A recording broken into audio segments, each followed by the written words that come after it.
اگر کبھی کسی کا راز پتہ چل جائے تو سب سے پہلے تو اپنے دل میں یہ بات سوچیں کہ ہم کوئی بے عیب ہیں، ہمارے اندر عیب کوئی نہیں، کمزوریاں کوئی نہیں، غلطیاں کوئی نہیں، کہیں کوئی ہم نے کبھی غلط حرکت نہیں کی، کبھی نہیں جھوٹ نکلا ہم سے۔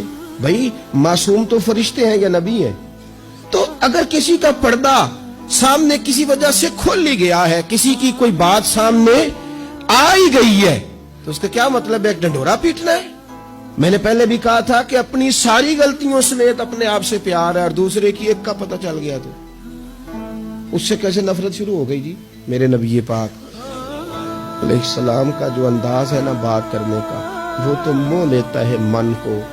ابن ماجہ کے لفظ سنیے، نبی پاک علیہ السلام نے فرمایا کسی کی برہنگی اگر کہیں سے کسی کا کپڑا ہٹ گیا ہے تو دنیا میں اسے چھپا دے، رب قیامت میں تیری پردہ پوشی کر دے گا، اللہ پردہ پوشی تیری کر دے گا۔ اور فرمایا یاد رکھ کسی کے پردے نہ کھولنا، ورنہ تو گھر کے اندر موجود ہوگا، اندر ہی گھر کے اندر بیٹھے بیٹھے رب تجھے رسوا کر دے گا۔